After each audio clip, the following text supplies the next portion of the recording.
So let's dive right into this Microsoft 365 tools breakdown. Tiny disclaimer, I was having a little bit of technical issues this morning. So if anything goes a little bit wonky, just we'll be in the ride together. Thanks for your patience in advance. So for any of our friends that have or not attended one of our previous sessions on the Microsoft 365 universe, to get started, you're going to go to insider.blueridge.edu, and then you can access all of the Microsoft products from here in the upper left-hand corner. Let me share my screen for y'all.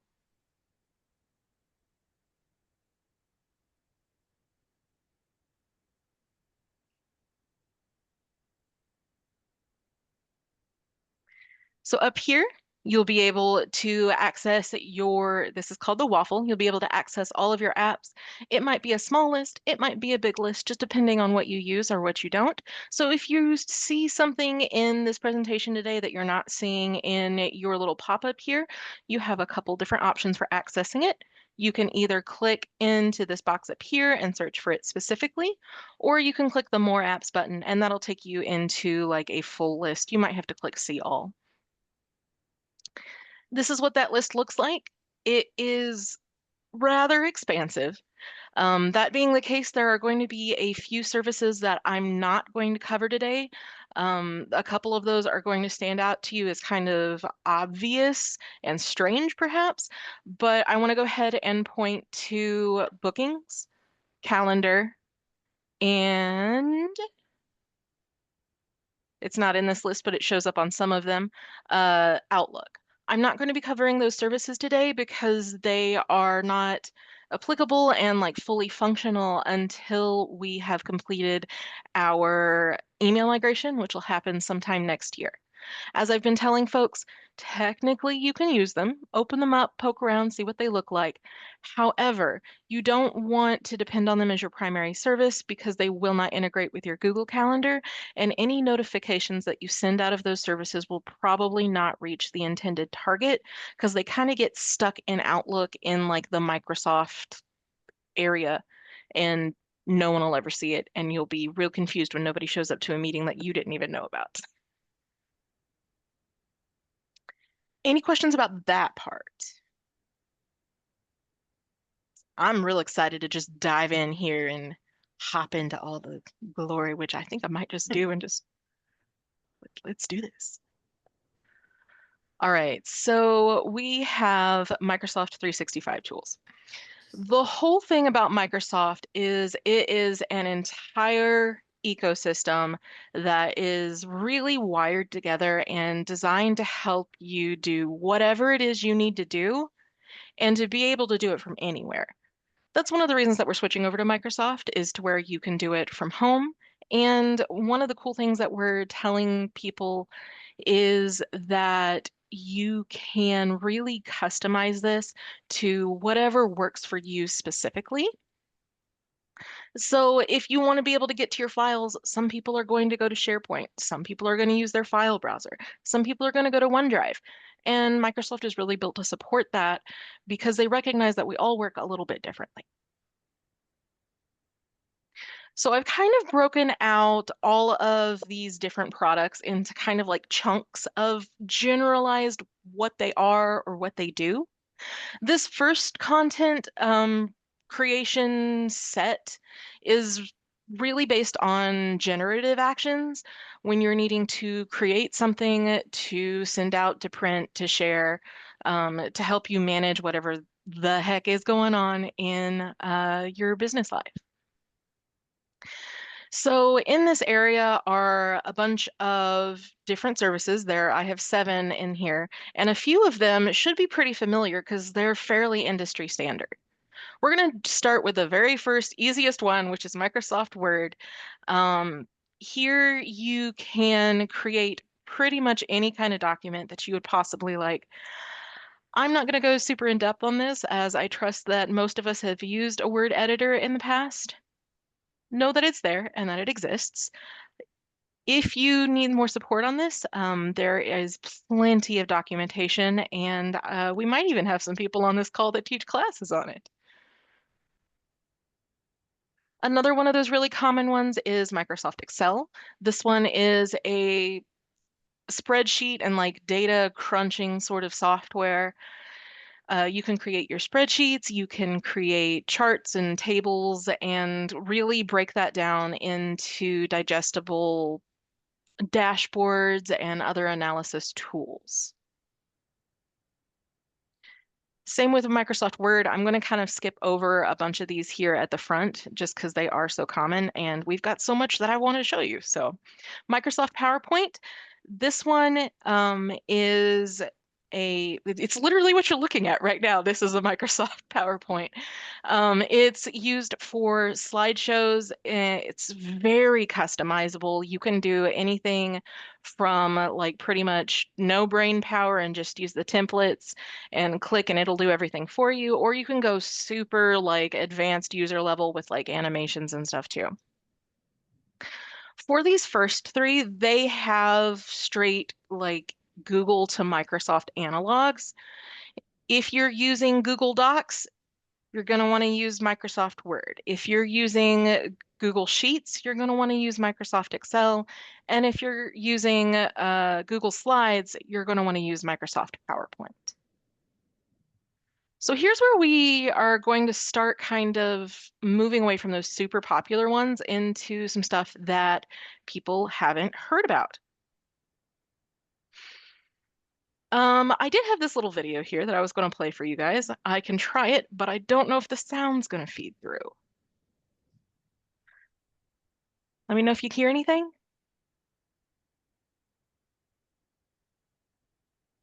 We do We not. do not.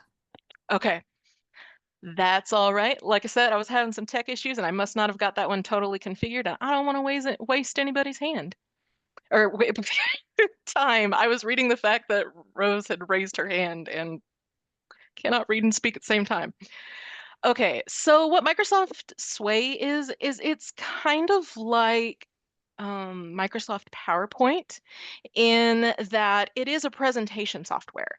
One of the really cool things about this one is that it has live integrations with your Microsoft products.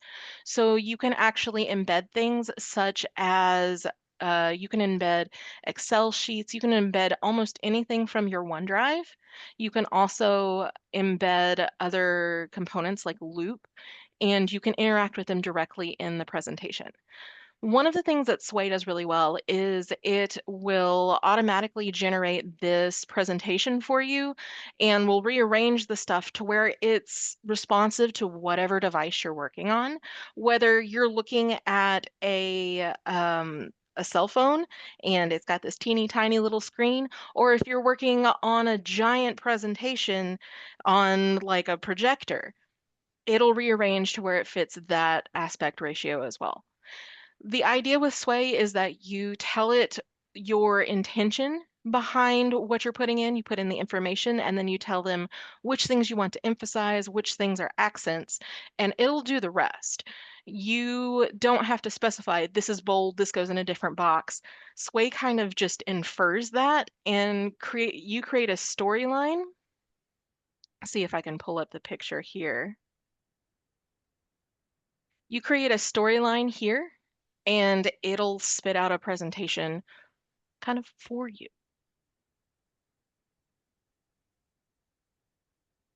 Questions about Sway?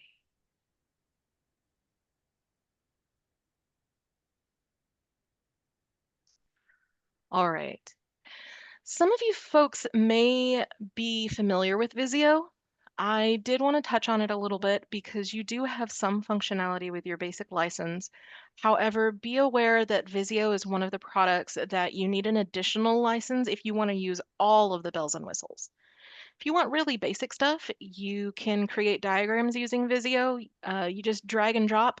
Like, for example, I picked this particular diamond and I just dragged and dropped it over here to this decision tree. One thing that's really handy about Visio is it has a built-in connectors function. If you're not familiar with that, what that does is it'll create little handle points here on each corner. And then by clicking connectors, you can just click and drag, and it'll create these little arrows pointing across your flowchart.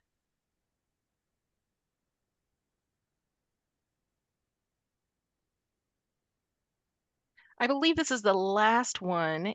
Nope, actually, I think there's one more after this. Apologize for this. Like I said, having some tech problems this morning. Um, so Microsoft Lists. These are kind of like a spreadsheet. However, they can hold a bunch of different types of data. They're really good for when you need to collaborate on something all at the same time, like if you need different people working on different pieces. Because if you've worked in an Excel worksheet, you're probably familiar with that thing that can happen where, like, you've got one version open and someone's got another version open and they don't want to remesh together. The thing about lists is it won't lock the whole thing. It kind of just is always up to date and only individual pieces like are opened at any one time. You guys are actually using lists and you don't even know it. So if you open up Microsoft Lists from your Waffle, you may see a bunch of stuff in that list that you've never like heard of. You're like, I didn't make this. And a lot of it is labeled in familiar ways. If you did not create the list, please do not open and edit it. I ask this because lists are used to function, used to make our apps function. So if you've ever filled out a form, that data is stored in a list, and if you edit the list directly, it can break a lot of things. So please only edit lists if you're using them, or sorry, if you created them. Another cool thing about lists that doesn't exist as much in the Excel world is that you do have the option to create certain reports or integrations with those lists. We'll cover those a little bit later as we get to those products. It's a little bit more of an advanced feature, but it's cool to know that it's there. This one is the last one in the sort of generative category of products. This one is Microsoft Clipchamp. This may or may not be useful to you. It is a video creation software where you can record uh, videos of yourself, you can capture your screen, and you can do that sort of video editing that you may need to release it. Clipchamp is very heavily tied in with Microsoft Stream. We'll see that here shortly. So just know that if you see those two names, they are pretty much referring to the same product. The really cool thing about Clipchamp is it is very clear. Like, I'm not explaining the in-depth of how to use it because it's literally upload a video and it will walk you through each little prompt of what you need to do. And like first time use has a bunch of tips and tricks pop-ups. Before I move on to the next group, I know I kind of blazed through that real fast. Do we have any questions about the generative Microsoft tools?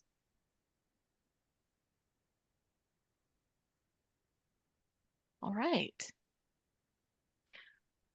Our next group is all about working with stuff that you've already created. So for managing content, we have 5 different products available through Microsoft. And as a reminder, these are all included with your license. However, in this particular category, there are 3, all of the ones on the bottom here, Power Automate, Power Apps, and Power BI. These also require additional licensing to be able to use all of the bells and whistles. That said, I also want to go ahead and mention that those 3 are kind of more advanced use cases, and most people probably won't dive very deep into those softwares. First one is Copilot. You do have a little bit of freedom with Copilot. However, there is an advanced license for this one as well. It's an AI assistant. If you use Chat GPT, it's spiritually the same. Microsoft Copilot does have integrations with your Microsoft products, so it can see and work with stuff that you've already created in your OneDrive, and you don't have to like feed it to it separately.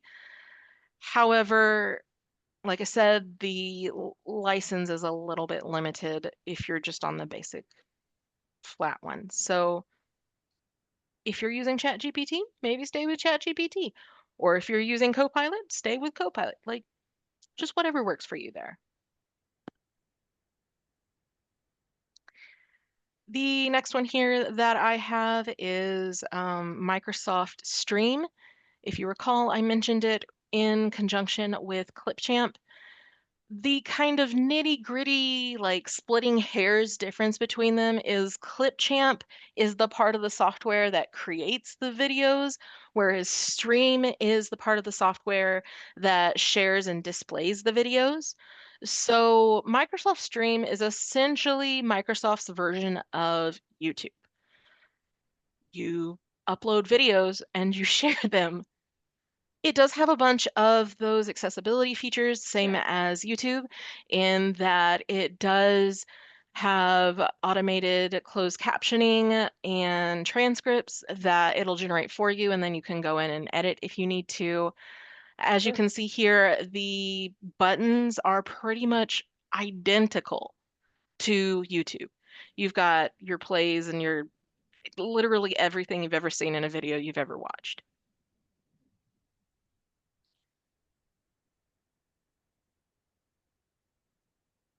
Do bear in mind that sometimes the sharing can be a little bit weird in Microsoft Stream.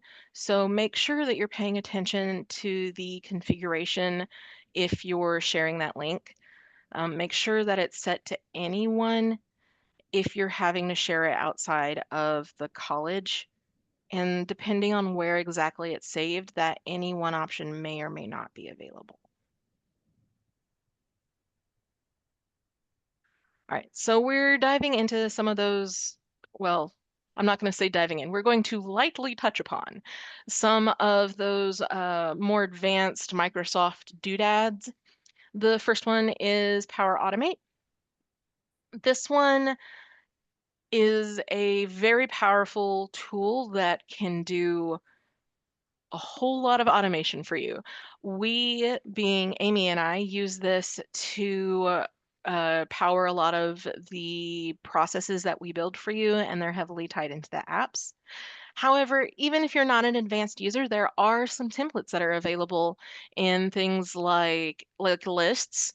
You can also tie it in your Teams. There's a app called Workflows that's basically Microsoft Power Automate. It is very important that if you see something that says approvals, like create an approval or manage an approval or do something with an approval, do not use that functionality. It is one of the products that is not functional until we complete that email migration next year.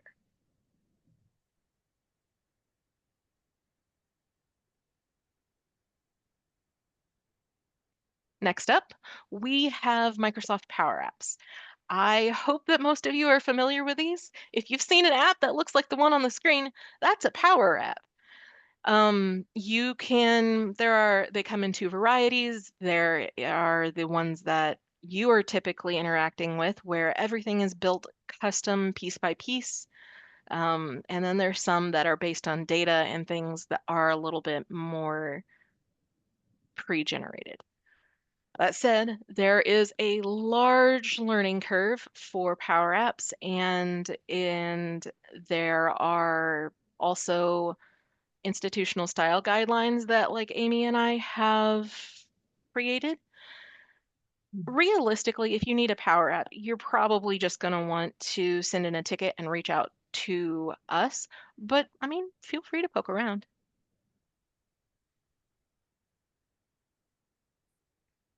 All right. Any questions about the controlling your content sort of apps. Got a quiet bunch this morning. All right, so this next set is all about getting organized, organizing what materials you have, as well as organizing your own workflows and your daily processes. The first couple on here are entirely about organizing your files and materials. I hope you've seen our SharePoint. If not, I would like to introduce you to insider.blueridge.edu. This is a great point to jump in, and you can get to pretty much, not pretty much, you can get to everything from here. Like, I think that the answers to life's big problems are probably buried somewhere on the Insider. For most of your usage, you're either going to go to the waffle in the upper left-hand corner, use the navigation bar along the top of the screen, or use the navigation bar on the left side of the screen. It can get you to literally every tool, um, including your team sites and any communication sites like the departments are sharing their information with other people. I'm not going to go too much further on this one because we do have a deep dive on this one. Amy's going to be running it the first week of December. So be sure to tune in if you want really nitty-gritty stuff about how to set up pages and all that other SharePoint goodness.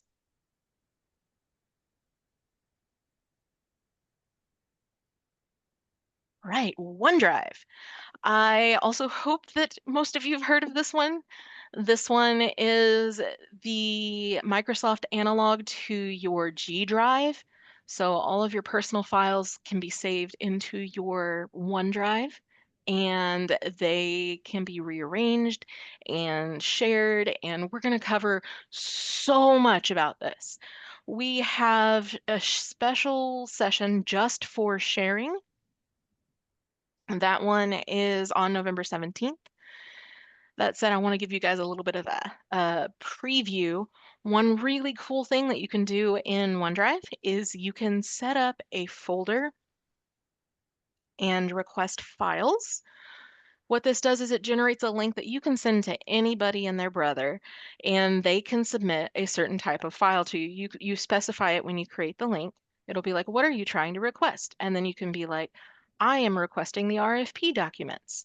And that'll go all into this folder for you automatically.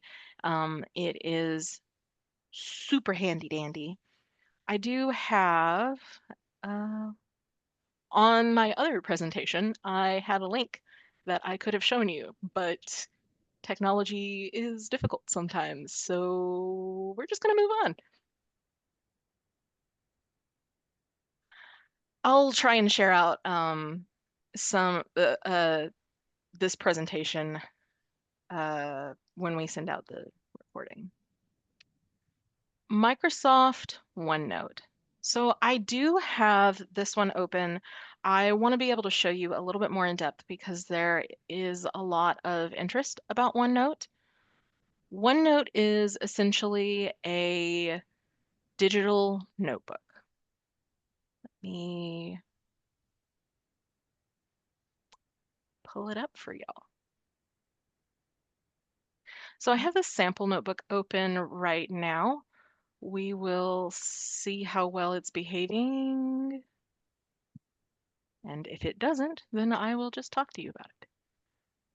Okay, so the cool thing about this is that it's with you no matter where you go. You have this notebook with you, whether or not you remembered to pick up your computer bag this morning, you have this notebook with you for those random pop-up meetings.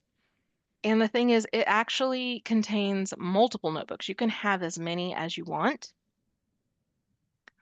One thing that is consistent across all Microsoft products is that if you get lost, look in the upper left. There are always controls and navigation stuff in the upper left of every single Microsoft product. So if you, for example, open up your OneNote and this is collapsed and you're like, I don't know what notebook I'm looking at, I don't know what page, I have no idea. The button in the upper left is the one that'll open your navigation panel. What we're looking at right now is my sample notebook called Sample Notebook. These here on the left are different sections. They're kind of like the tabs that you would put in your binder to separate out the different sections and documents therein. These pages are essentially those individual documents. It's a page where you can record and do whatever it is that you need, and it's included in the digital notebook. As you can see here, I can just name the page. I can insert images. I don't know if it'll let me, it won't let me edit right now. However, we can also add text. You can just click and add text anywhere. If you're on a device that has a touchscreen, you can actually do handwriting as well. And the desktop version of OneNote can convert that handwriting into text for you. It's just a fun, cool feature. I really wish it would let me edit for you guys, but it's just not meant to be today. So here are those controls for those hand drawing. You can pick different inks, you can highlight stuff. There's a math assistant. So if you're writing something down, you're in a meeting and you're trying to calculate the cost of installing a handrail somewhere, you can actually write out in your normal handwriting and you can write, it's $1,000 for this one pole and we need 72.5 of these poles. And you can write that out, and with the math assistant, you can then highlight it and it can give you the solution as well as explanations if you're having to do something that's like far more algebraic or complex.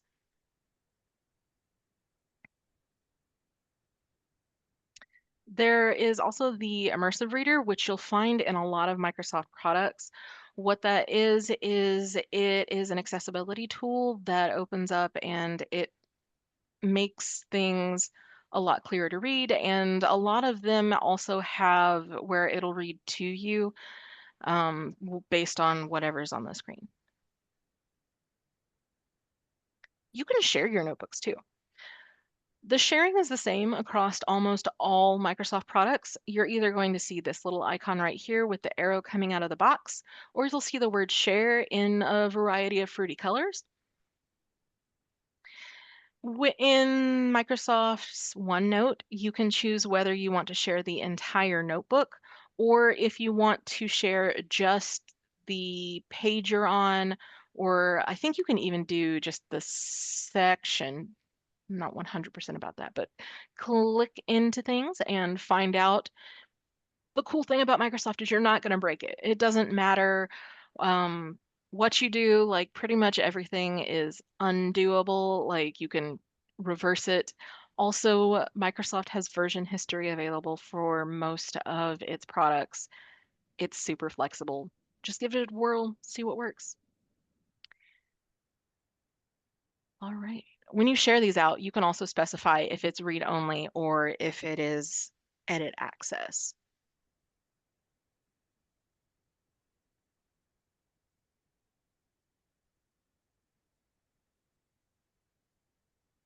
Oh, for sure, for sure. Definitely recommend OneNote. I use it myself for keeping track of like lots of links and just like little data pieces that if I needed a sticky note for something, but I don't want an actual sticky note, I put it in OneNote.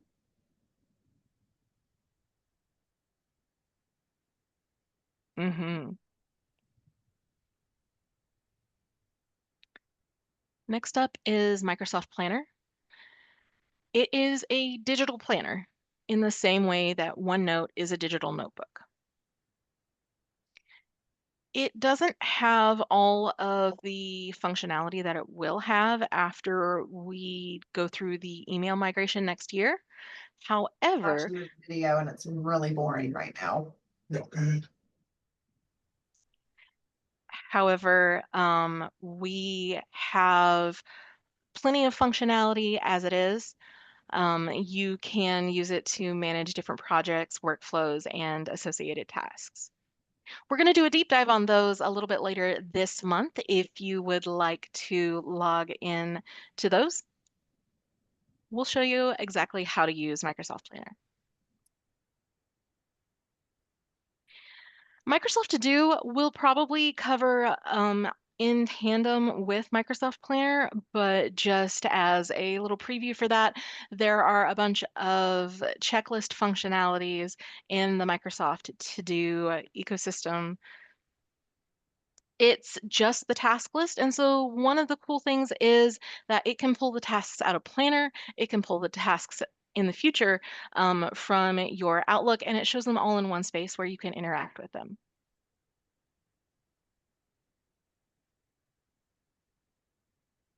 Do we have any questions about those?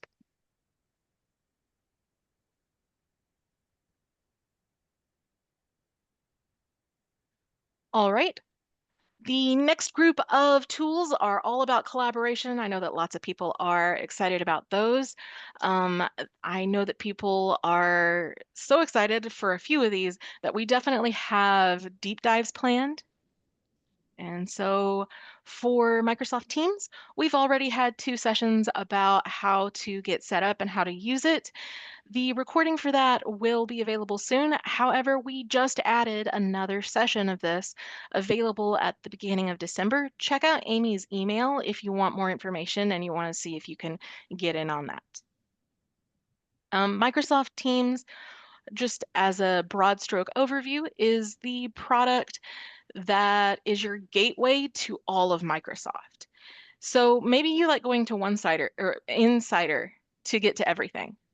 If you don't like that, Microsoft Teams might be the way to go because, like Insider, you can get to everything from Microsoft Teams. You have the ability to really customize it where you can make it work for you.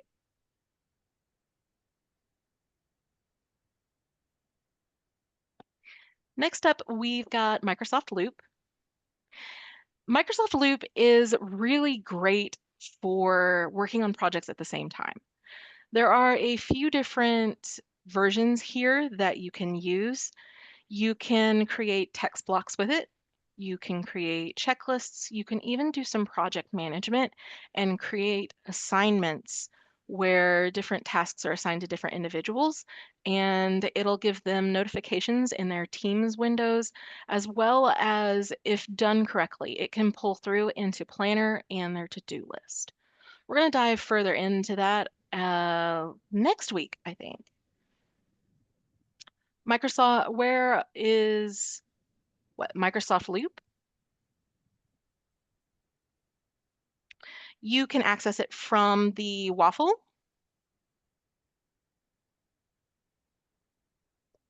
Apologies, that was the wrong window. So when you go to the Insider, or if you're in Teams, you'll click on the waffle and then go to More Apps. If it goes to this screen instead of the full list, you might have to click the All Apps again, just depending on what your usage is. And Loop looks like this right here with this sort of, well, it's a loop. It's like a traffic loop symbol. And you can just click on that. And I would have to sign in. Let's see if it'll let me. Cool. And here's where you can interact with Loop as just Loop. However, one of the things that makes Loop really powerful is that not only can multiple people be working in the same document and it's shown letter by letter, but you can copy those loops into multiple locations. So let's say that you are on an interdepartmental team working on trying to draft a policy change. You can create a loop that is just set up to be like a paragraph, but then you can paste that loop into just the HR page and just the IT page. And all of those teams will be able to work in the same space at the same time. And it's literally shown letter by letter as you type. It is that live.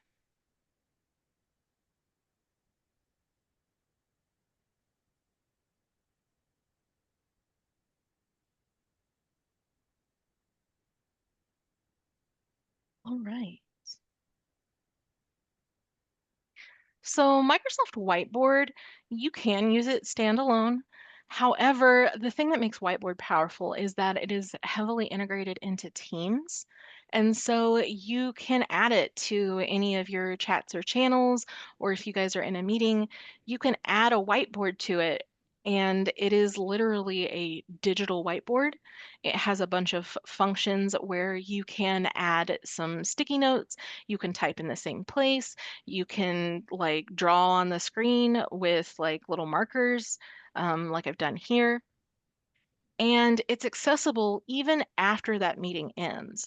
So it's easy to look back on or to even open up again in the next session of that meeting.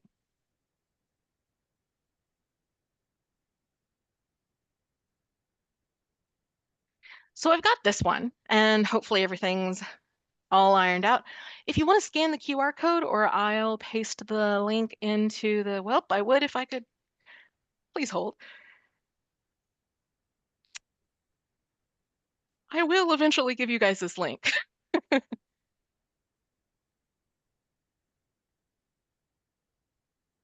What this link goes to is a form that I built for you guys.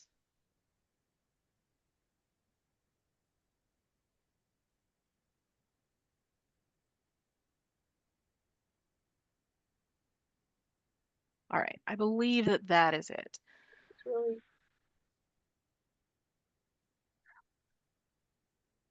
welcome, Jenkins, this much. All right, and let me flip over to my other screen for you guys. Microsoft Forms can be used in place of both Google Forms, or if you guys use any third-party tools, you can now do that in Microsoft Forms. You already have the ability to do so.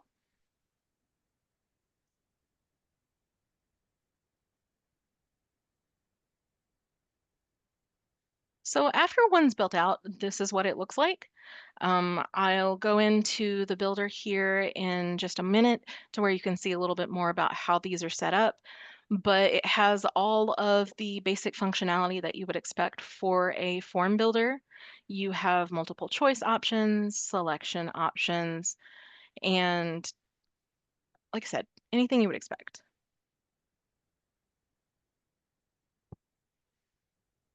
I'm just picking some random stuff here to where I can go to the next page.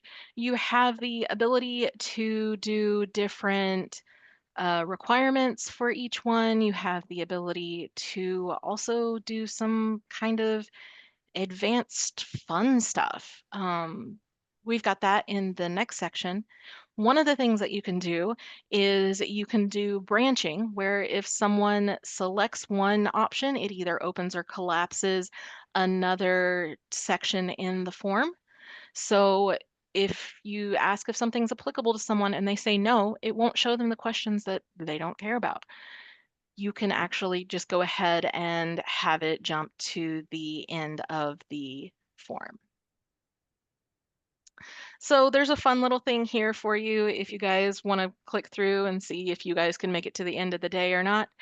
Um, just something to look at while I load my other screen.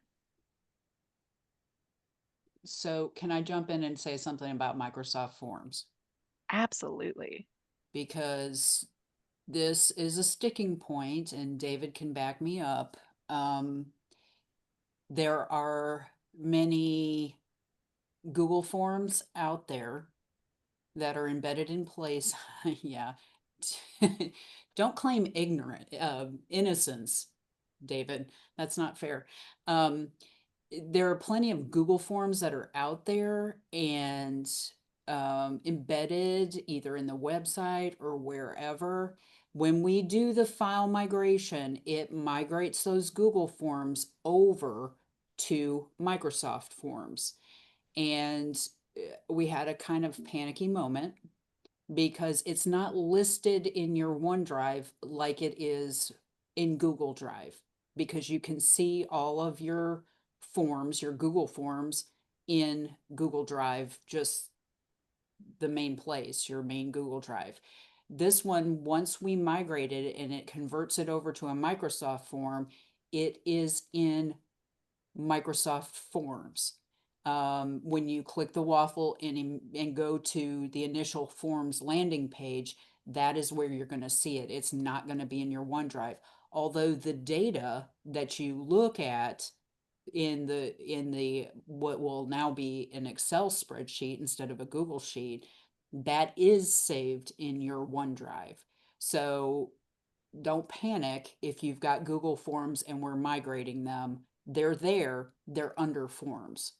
And it's really important for you guys to know when we're migrating your Google Drives, let us know, because there's a certain toggle that we've got to do to create a separate folder for your Excel spreadsheets to go in.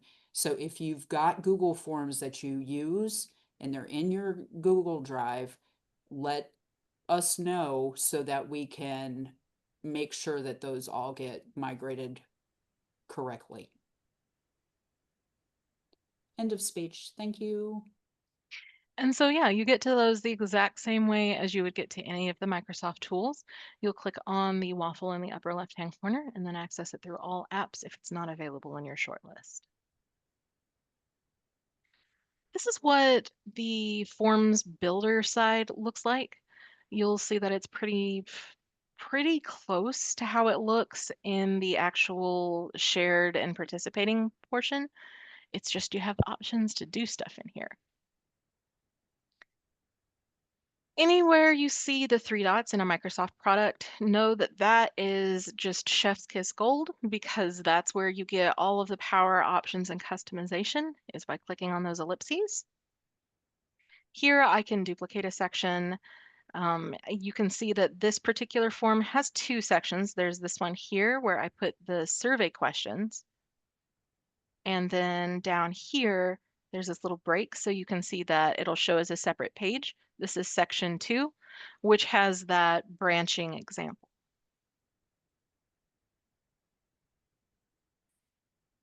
By clicking on the section, it'll give you the settings for that section. You can add titles, subtitles, you can add a background image. You can also use Copilot anywhere that it shows up if you're wanting some assistance with this.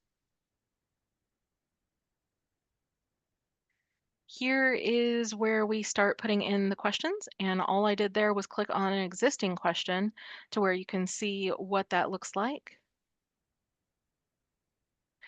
We have the question I've typed in here, and then each of the individual answers. You can either click on them to change this here. You can grab this little symbol to rearrange them, or you can use the up and down arrows to do the same. You also have those similar controls up here in the right-hand corner where you can use Copilot to make adjustments. You can copy it or you can delete it. Down at the bottom of the list of these options, you can add additional options, or you can add the other option where the user can specify what they actually mean by other. Every question has additional settings that you can pick. Multiple answers allows them to select multiple answers. So you can say they can select 2, or they can select up to 2, and other options in the list. Oops, sorry. This is also where you specify if the question is required or not. And apologies if any of y'all are playing with the form right now, because this is auto-saving, so it'll push through pretty quickly. You can turn on additional options for each question where you can have it shuffle the answers to where if I open it, mine might be displayed as Pokey Tank and, as Rocket, Pokey, and Tank. But if you were to open it, maybe yours displays as Tank, Pokey, and Rocket. There's also subtitle, and this is where you get to the branching option. We'll go over that in just a second. You It's pretty similar here. This one I actually used Copilot to generate. I told it that I wanted 20 different fruits and vegetables. Let's do one of those together. My screen jumped real weird. So I clicked insert with Copilot. I do have a slightly different license, so what you see might be a little bit different than what I see. But let's do, I want a multiple choice question with the 3 turtle facts, where one is untrue. That's not worded very well, but let's see how well the AI does with a poorly written prompt. And it came up with which of the following turtle facts is not true. Turtles can breathe through their butts. All turtles are herbivores, and some turtles can live for over 100 years. I can then select to have it regenerate it. I can keep it, or I can just throw it out as, oh, that was a bad idea, never mind. I'm going to keep it, at least for now, because it makes me giggle. The other option that you have is to insert a new question. And this is where you can specify what you want there manually. We've pretty much covered all of those, so I'm going to just pop down here to the bottom to show you what the branching looks like. So to edit that, you're going to click on pretty much any of the lower right and click on Add Branching. And then you'll see it break out here to where you want to send or what you want to expand for each particular answer. For example, on number 8, if they select yes, it'll go to the next question. But if they select no, it'll just take them to the end of the form. If they did go to the next question, on number 9, I have all of them going to the next question again, unless they pick GPS, in which it takes them instead to what I set up as a like failure question. The failure questions all point to the end of the form, as does this one down here because it's the last one. So next is always end of the form. Do we have any questions about about Microsoft Forms?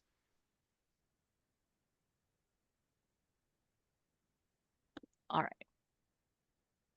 In this next group of products, we have things to help you connect and grow. For a lot of these, it's very personalized, so there's not a huge benefit in going in super deep. However, I do want to tell you a lot about Microsoft People.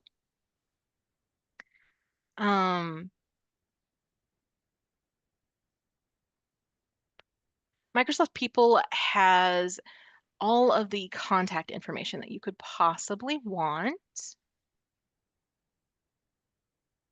It allows you to search for somebody and talk to them. Oh, don't sign me out. Oh, Microsoft. Silly, silly Microsoft.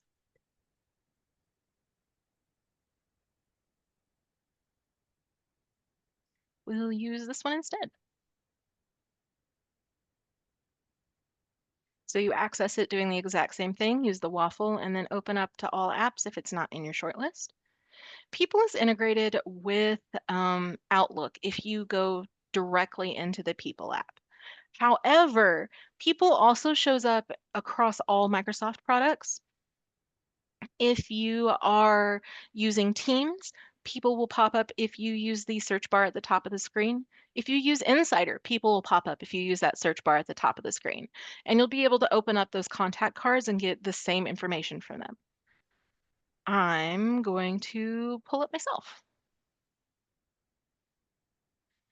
So this People aspect allows you to see not only just overall, like what are they doing, like what is their current status, but you can see their contact information where you can pull up what's my office phone number, my office location, or my email address. You can see any of that sort of salient detail from the contact screen. However, you can get even more information in the other tabs. The organization tab will show you reporting structure. You can use this if, for example, you're trying to remember who someone's boss is. You can, in this instance, you look up Heather and you see that she reports to Amy Williford. It also works in the other direction. You can see people that report to them. I'm not an actual supervisor, so my only direct report is my test account. But going down from that individual, you would see their direct reports. You can see other people that are on their team. In the Files tab, you will see stuff that you have shared with that individual recently, or that individual has shared with you. It'll also show you some of the messages and conversations you've had in Microsoft Teams. So you can actually click directly on one of these and it'll go ahead and open it up, and you can pop right back into that conversation or go right back into that thing that you were collaborating on.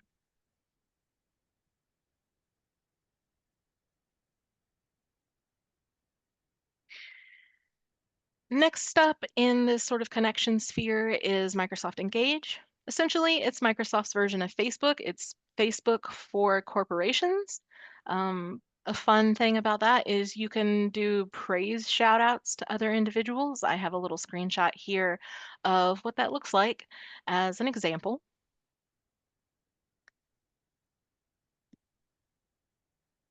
Microsoft Insights is also very personalized.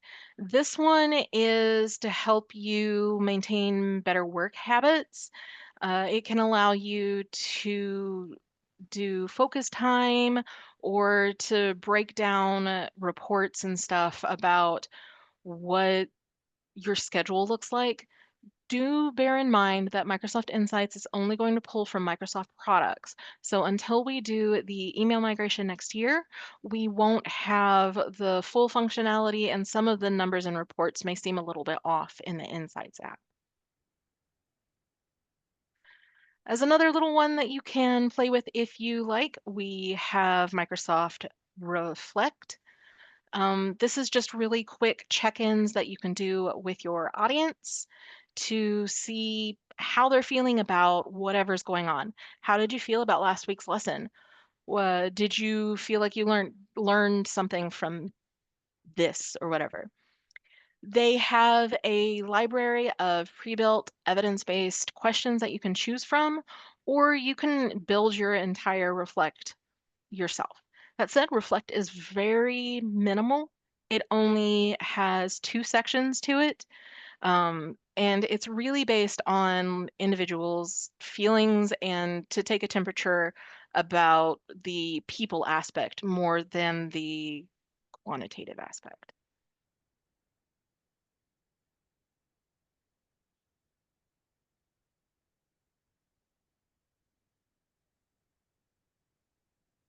Right, I think I got that in there right for you guys. And so if you want to see what that looks like, this is the Reflect that I built here. You've got happy, neutral, and unhappy versions. The cool thing is all of this, I didn't do a thing to format it. I just told it what the question I wanted to ask was, and it did the rest. I didn't have to explain these words here. If I selected the happy one, I'm going to get happy focused words. But if I selected the negative one, it'll give me like negative focused words. And that's in the settings. You can pick if you want a lot of them or if you just want a couple. Also, this little guy is adorable, right? And then here is where you get to integrate some of those evidence-based ones, or you can build your own feeling responses, and they can pick as many as you need. Same with Microsoft Word or Microsoft Forms. The responses to Reflect go into a spreadsheet that the person who created it can view, to where you can see breakdowns of all of the responses.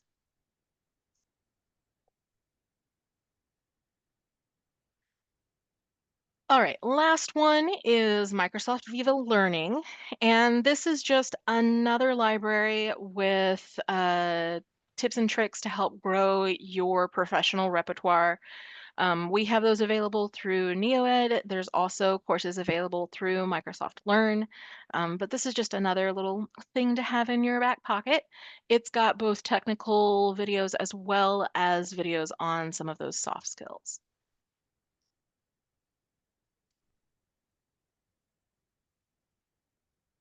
Last but not least is what happens when you go into the real world, and none of this seems to make sense. Good news is there's still help and support out there. There are two primary, I am so sorry. There are two primary um, different sources of help for you guys. The first one is Microsoft Learn over here, and the second one is Amy and me and our friends down in the help desk.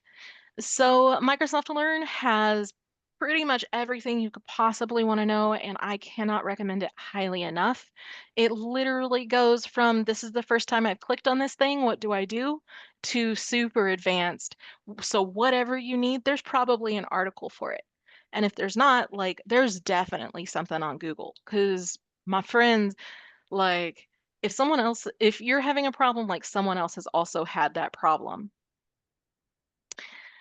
That's the really cool thing about switching over to something that's kind of considered industry standard. If you're looking for Microsoft Learn, you can either Google it or we do have a portal on the Insider.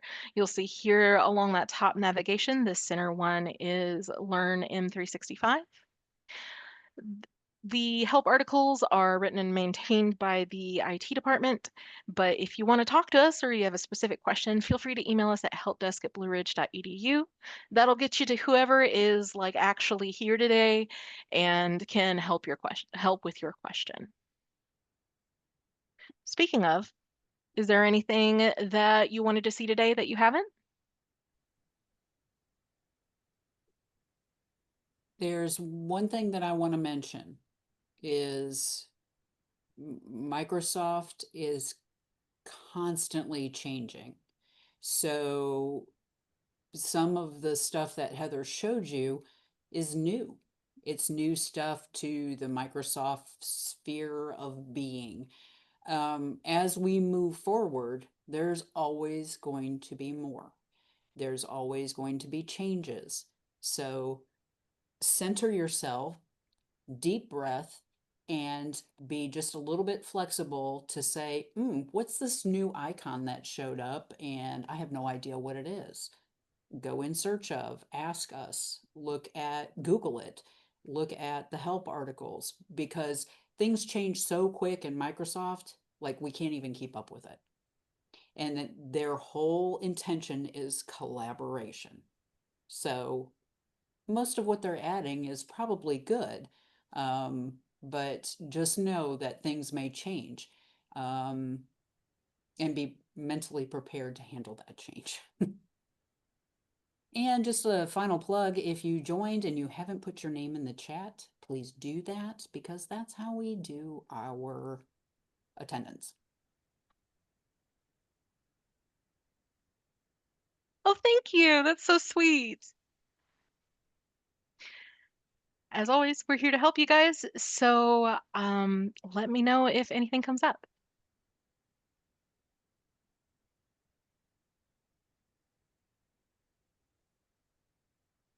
Stopping the recording.